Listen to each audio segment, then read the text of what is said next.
Custer and his last stand. George Armstrong Custer entered the world in 1839 in the quiet town of New Rumley, Ohio, but his legacy would echo far beyond those humble beginnings. By 1857, young Custer had enrolled in West Point, and his natural inclination for risk and disdain for conformity were clear early on. Graduating last in his class, a position notoriously known as the GOAT, he began his military career as something of a paradox. Both reckless and fearless, traits that would catapult him to fame and doom alike. With the outbreak of the Civil War, Custer's daring spirit brought rapid promotion. Just 23, he became the youngest brevet brigadier general in the Union Army, and his audacious strategies and personal charisma won him the loyalty of his men. They admired his unyielding courage and confidence in battle, a commander willing to lead from the front. Yet his ambition and self-assuredness had their costs. Custer's relentless, high-handed style alienated superiors and subordinates alike. His tendency to leap before looking strained relationships, a flaw that some contemporaries saw akin to a kind of military arrogance, not unlike figures such as General George S. Patton or Colonel David Hackworth of later generations. Off the battlefield, Custer's life was equally turbulent.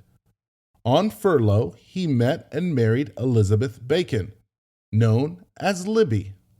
She became an enduring influence, steering his decisions and reputation, especially as her husband's life became marked by both brilliance and scandal. Libby was keenly aware of Custer's ambitions and frequently guided him from reckless choices, like his flirtation with the congressional run, a temptation she squashed with the advice that such ambitions should be left to the professionals. The end of the Civil War saw Custer at a crossroads. His rank was demoted to captain as the military scaled back in peacetime, though he was soon reassigned to the 7th Cavalry at Fort Riley, Kansas. He continued to engage in Western campaigns against native tribes, facing frequent friction between his personal life and his career. At one point, his decision to leave his post for an impromptu visit to Libby nearly ended his career. General Winfield Hancock, displeased, suspended Custer for a year, a consequence that forced the ambitious officer to confront the limits of his influence. Returning in 1868, Custer found himself under the command of General Philip Sheridan, who wasted no time in leveraging Custer's daring for operations against native tribes. In a raid against Black Kettle Cheyenne Village, Custer's swift withdrawal left a reconnaissance unit stranded, resulting in an ambush that killed them all. Custer's reputation suffered, though his tales of Western exploits, published in My Life on the Plains, captivated the Eastern public, eager for stories of adventure on the frontier. By 1874, Custer's relentless ambition found a new outlet, the Black Hills Expedition. His discovery of gold in these sacred Sioux lands unleashed a storm. Proprietors and settlers, in violation of the treaty established by the Second Treaty of Fort Laramie, flooded into Sioux territory, sparking fury among the tribes. The Black Hills had been guaranteed as a sacred space for the Sioux, yet the glut of gold proved to be too tempting for the U.S. federal government. Attempts to purchase the land fell flat. The Sioux, led by Sitting Bull and Crazy Horse, refused to sell their ancestral grounds.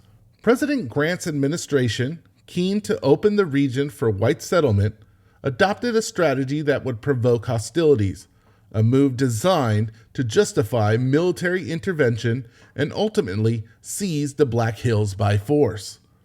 In 1876, as tensions boiled over, Custer found himself once more at the front lines, leading the 7th Cavalry into what would become his final battle. Near the Little Bighorn River, his scouts reported smoke rising from an encampment in the valley, signaling the presence of the formidable Sioux and Cheyenne forces under Sitting Bull and Crazy Horse. Despite reports from scouts warning of the large gathering of warriors, Custer was undeterred. On June 25, 1876, he divided his 647 men into three prongs. He sent Captain Frederick Bentine's battalion to scout the ridge on the left, and Major Marcus Reno's battalion was ordered to advance up the valley toward the encampment. Custer himself took the remaining men along the high ground on the right. The plan quickly unraveled. The scouts' warning proved accurate. Custer and his men soon found themselves surrounded by an estimated 2,500 warriors, led by the indomitable Crazy Horse. Outnumbered and overpowered, Custer and his 250 soldiers were semantically overrun.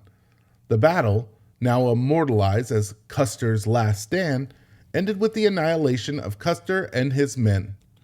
While Reno and Bentine managed to regroup in a defensive position, suffering heavy casualties but ultimately surviving, the myth of Custer's final fight began to grow.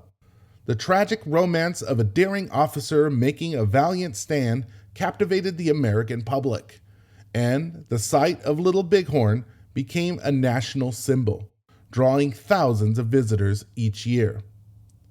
In the immediate aftermath, the U.S. government intensified its pressure on the Sioux.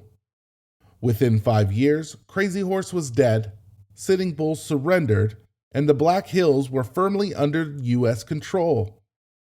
The Sioux, however, never accepted the loss of their sacred lands. Decades later, they took their battle to the courtroom, filing suit against the government for the illegal seizure of the Black Hills. In 1980, the United States Supreme Court awarded $122.5 million in compensation, a sum the Sioux rejected, demanding the return of the land itself, a fight that continues to this day. Custer's legacy is as complex and divided as his life was. In the years after his death, Libby became his tireless advocate, shaping his memory with her writings and public appearances, transforming him into a symbol of courage and frontier spirit. She lived another 50 years, her voice ensuring that her husband's story remained firmly etched in American history. Yet Custer remains a very controversial figure, admired for his battlefield prowess and condemned for his reckless disregard for orders and treaties alike. His death at Little Bighorn is seen by some as poetic justice, a grim reminder of the cost of ambition unchecked, while others view it as a tragic end for a man who embodied the very spirit of the American frontier. Custer's name endures not only as a mythic commander of Little Bighorn, but also as a reflection of the American era of westward expansion, a time frame with conflict, ambition, and the relentless drive for conquest. In Custer's story, the complexities of manifest destiny, the bitter clashes of cultures, and the fatal allure of glory are all vividly embodied, leaving a legacy that resonates with each retelling of his story.